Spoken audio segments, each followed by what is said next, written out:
they are out to replace us. Mm-hmm. This whole culture war thing, it's often fueled by those really alarming claims.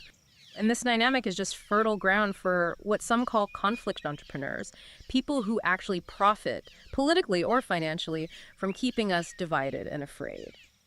We're going to try and pull back the curtain on the psychology behind these powerful replacement fears. And maybe more importantly, equip you with some practical ways to, like, disarm these fear bombs and reclaim, actual conversation. So our mission today is really to dive deep into this stack of fascinating research called The Culture War's Fear Factory, Replacement Myths and How to Disarm Them. We're here to pull out the most important bits, the key insights, helping you understand not just how these tactics work, but crucially, how you can navigate them in your own life. Yeah, navigate them in your conversations too. Okay, but before we really jump in, we definitely want to give a quick thank you to some amazing tools that made this deep dive possible. Oh, for sure. We're talking about ChatGPT 03 with its deep research capabilities. Honestly, it was invaluable for sifting through just vast amounts of information on this topic. It really helps cut through the clutter. Totally. And a huge shout out to the team at Google for creating Notebook LM, that voice review feature.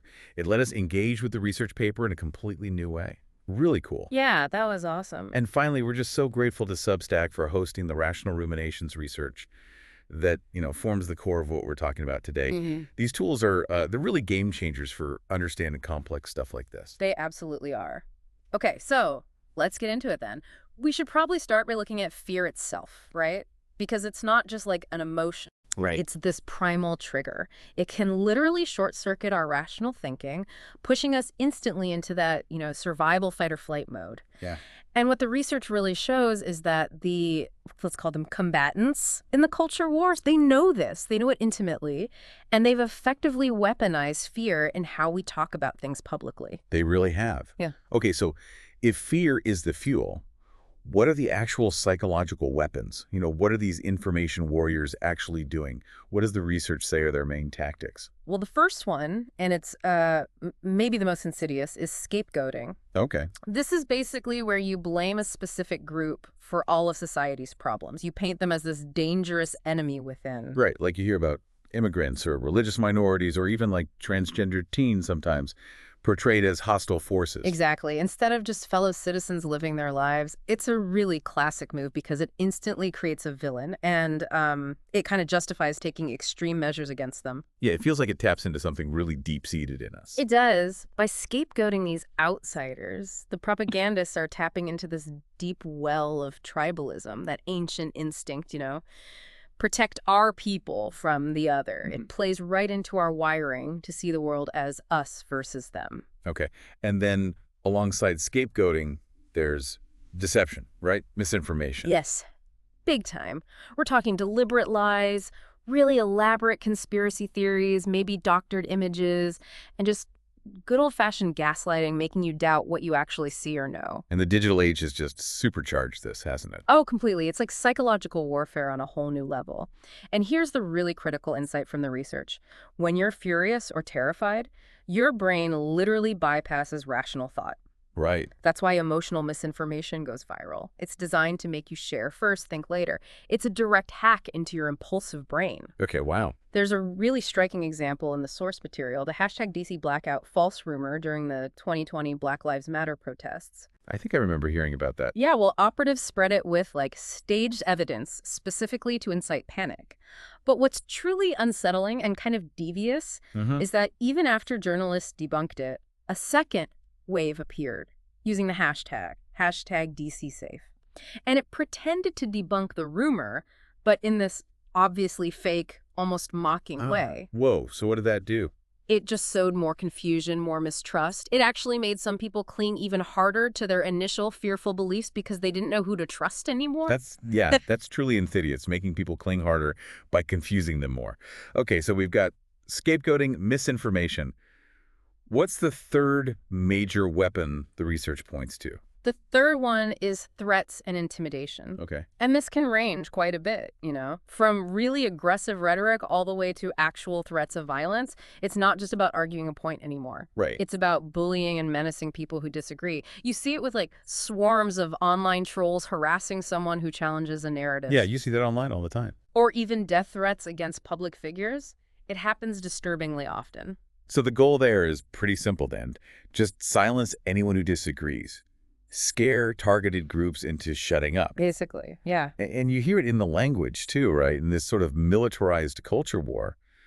They're not just arguing, they drop terms like traitors or enemies of the state. It creates a really dangerous vibe. Precisely. And it sounds like these aren't just isolated things happening, right? Like scapegoating here, a lie there. It feels more connected. Yeah, like pieces of a bigger strategy. When you connect the dots, what you're seeing is what researchers actually call information warfare. Its goal isn't just to push one lie, it's broader. It's to disorient society, fracture social cohesion, erode trust. Wow. And malicious actors, whether they're, foreign agents or maybe homegrown demagogues, they exploit our psychological vulnerabilities, things like fear, bias, to achieve their aims. And, well, few vulnerabilities are as potent as the fear of being replaced. And that leads us perfectly into the core idea we wanted to explore. This chilling notion that they will replace us. It's one of the most kind of visceral themes in culture war propaganda, isn't it? This nightmare that our group, whoever we are, will be taken over or phased out by some other group. Yeah, these narratives, they all share that core message. If we don't fight back, they will erase us. It's like hitting an existential panic button. Totally. So where does this show up most prominently? Well, one of the biggest areas is demographic replacement fears. This is widely known as the Great Replacement Conspiracy. Right. This is the narrative that, elites are importing immigrants to replace native-born citizens. Or sometimes it's more subtle, but still insidious, the claim that minorities are outbreeding the majority. And what's alarming, I think, is that this used to be like a fringe white nationalist idea from Europe, right? Right. But the sources we looked at show it's gone shockingly mainstream, especially in the U.S. now. It really has. It claims these shadowy forces. Sometimes it's coded as specific groups are orchestrating mass immigration or higher birth rates among immigrants, specifically to, quote, wipe out a particular race or culture. Mm-hmm. And the impact is very real. The sources mention a former U.S. president, other politicians publicly alluding to this or even endorsing it. Yeah. And there was a 2022 national survey that found nearly 1/3 of Americans agreed with some form of this theory. That's not fringe anymore. No, definitely not. That's worrying. Why does it grip people so strongly, though? What's the psychology there? Well, it plays on a really basic group threat instinct, this kind of zero-sum idea that any gains by them automatically mean losses for us. Okay. There's research by Yale psychologist Jennifer Richardson, which is fascinating. It found that simply reminding white Americans about demographic changes, just the facts of changing populations, increases racial bias and conservative attitudes. Wow, even among people who don't think they're prejudiced. Exactly, Yeah. even among those folks. Just hearing that another group is growing can trigger this subconscious fear of losing status, which leads to seeing everything as zero-sum competition. It simplifies really complex societal issues, doesn't it? Gives you a tangible, easy-to-blame enemy. And the consequences. Yeah. They're deadly. I mean, this narrative has directly inspired horrific violence.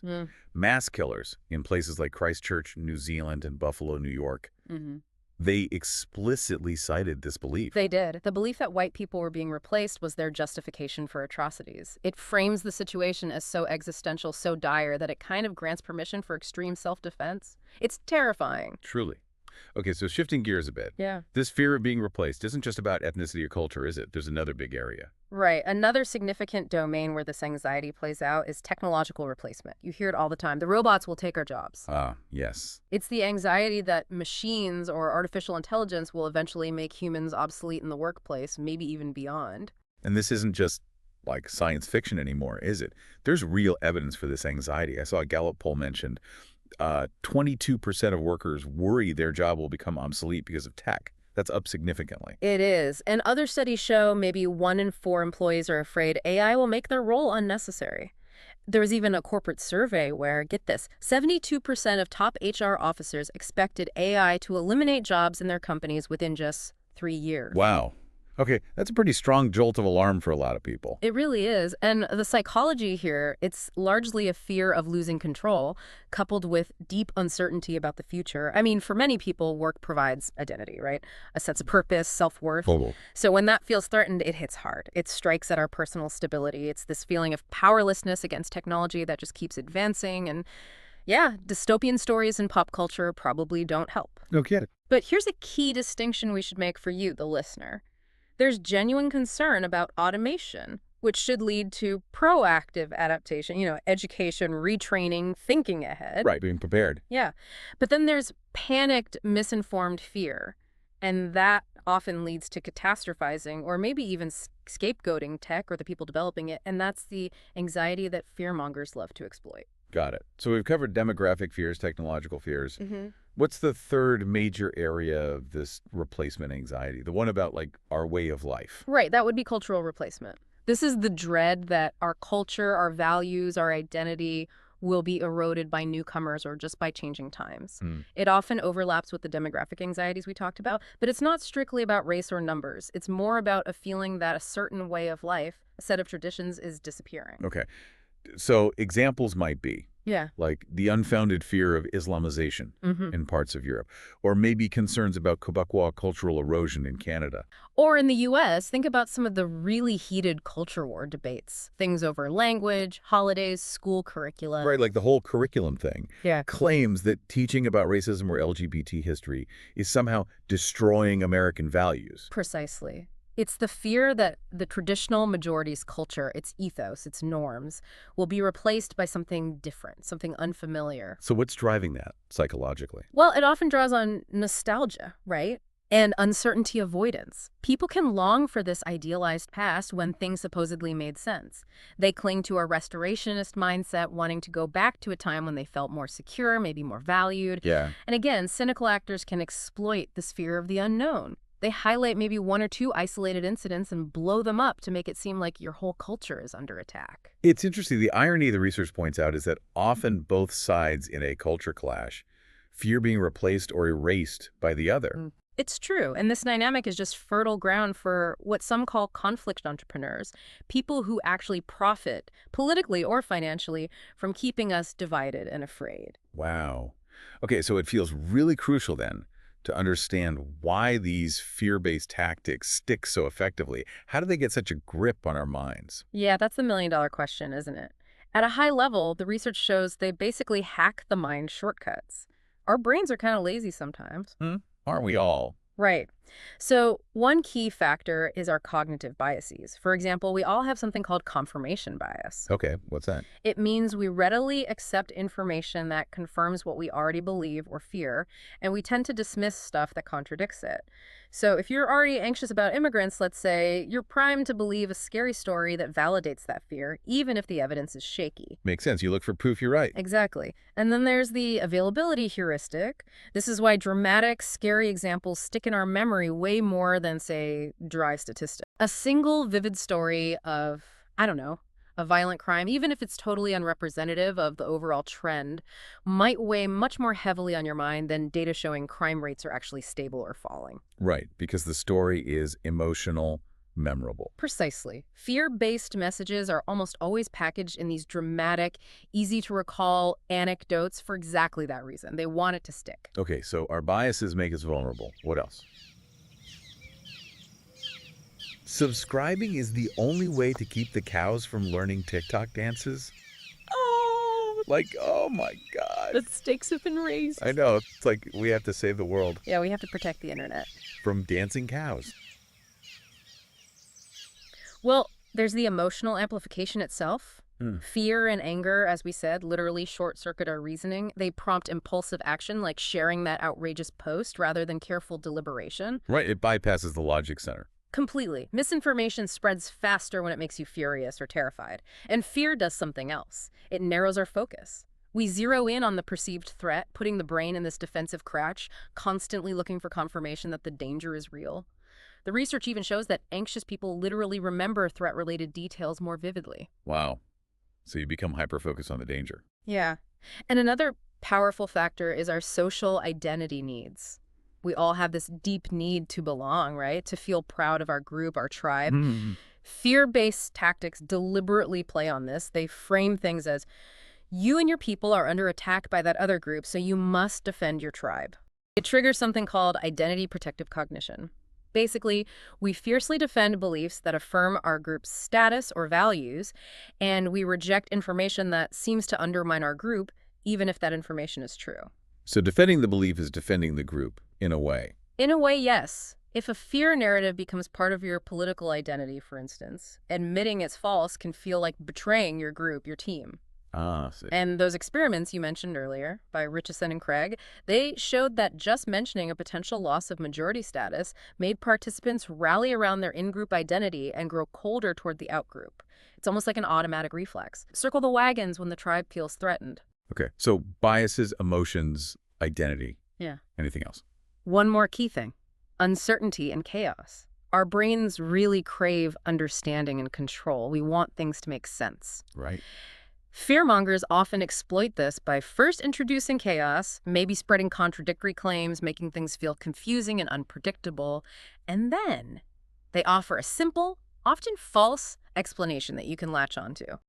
Remember the hashtag DC blackout example again? Yeah. The conflicting fake and real reports created confusion. And in that confusion, some people chose the most sensational, fearful story as the truth because it offered certainty, even if it was false certainty. You know, it really seems like many people would rather feel certain about something wrong than have to admit they just don't know. That seems psychologically true, yeah. Propagandists play on this. They assert their narrative with absolute conviction and dismiss any nuance or doubt. So putting it all together, it's really no wonder that just throwing facts at someone who's caught up in this often. Well, it often fails. They're under this emotional and social spell. It often does fail initially, but here's the crucial insight, the hopeful part. These effects are not irreversible. Okay. We are not helpless against this stuff. People can change their mind. So if just presenting facts doesn't always work, what does? How do we actually counter this? That's the real game changer. So yeah, if facts alone aren't enough, what's the alternative? This is where something called Street Epistemology, or SE, comes in. Street Epistemology. Okay, what is that? Your journey to deeper understanding starts here. NavigatingBeliefs.com. Sign up. It's free. So it's not just learning, it's an adventure. Yeah, like a quest for knowledge.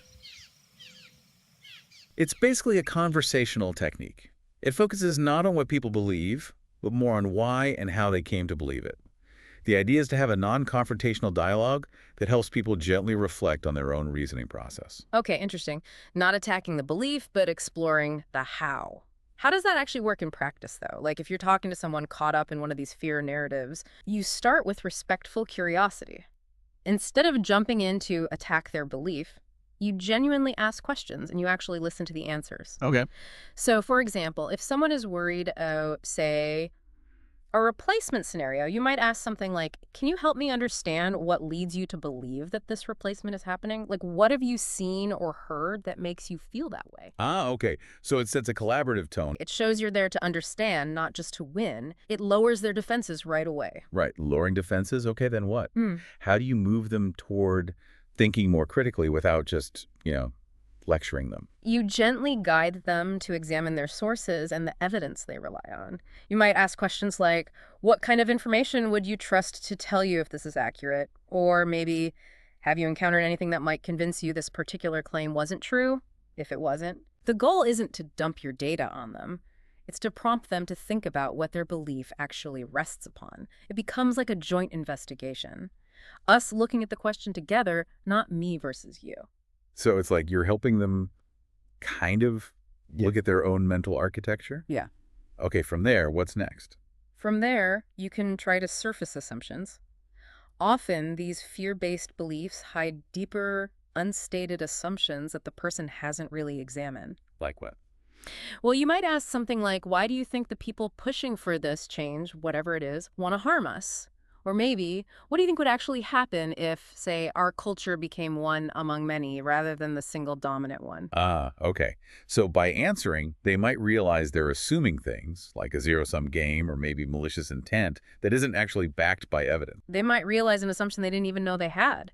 And this leads naturally to encouraging skepticism, but not skepticism of the person themselves. skepticism of the narrative. How do you do that gently? You just ever so lightly create a little doubt about the infallibility of the fear narrative. You prompt their skepticism. Do you ever feel like those sources you rely on might have their own agenda?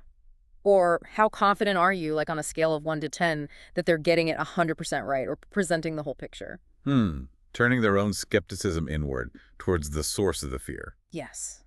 That little admission of uncertainty, even just a crack, is powerful because absolute certainty is the fuel for absolute fear. Uncertainty is its enemy. Okay, that makes sense. And then it's really important to try finding common ground. As you talk, you often discover underlying values that you actually share, maybe safety or fairness or freedom. Right. So by highlighting that common ground, you can reframe the issue. Look, I care about our community safety too. We might differ on what the biggest threat is right now, but we both want a safe, thriving community, right? It humanizes the interaction. It really does. And finally, this is maybe the hardest part for many of us. Patience and empathy. The long game. Totally. People don't abandon deeply held fears overnight, especially ones tied to identity. It's about planting seeds of doubt, seeds of reflection, even if a conversation doesn't end with some big eureka, I was wrong moment. Yeah. It can introduce a crucial pause in their mental loop of fear. And just acknowledging their emotions, saying something like, it sounds like you're really scared about this. I get that. Change can be frightening. That builds the trust needed for any real reconsideration down the line. It's a process, not a single event. Yeah. That's key. It's not about winning one argument. Okay, so street epistemology. Yeah. Why does it work when just facts often don't? Well, the beauty of it, I think, is that it empowers the individual to think critically rather than just telling them what to think. It acts almost like psychological disarmament. Disarmament. I like that. Yeah, it helps remove the emotional ammunition, the defensiveness, so discussions can hopefully return to focusing on facts, evidence, and maybe those shared values we talked about. It contrasts so sharply with the propagandist's tactics, doesn't it? It promotes better reasoning, and it humanizes the conversation. There's actually a course called Navigating Beliefs that teaches these very methods, giving people a structured way to learn and practice these skills.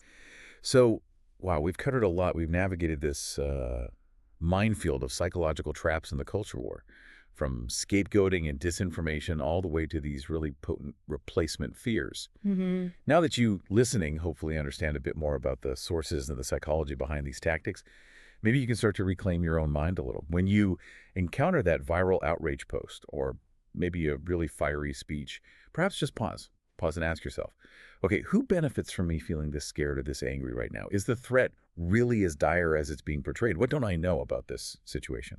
You can become your own epistemologist starting today. Absolutely. And the path forward, the way to navigate these divides, it really isn't more shouting, is it? It seems like it has to be compassionate conversation. Street epistemology offers one template, one approach for those discussions. It reminds us that behind every fearful belief, there's usually a human being with genuine concern, with values, and with the capacity for reason, even if it's buried under layers of fear. So maybe the final thought for you to chew on is this.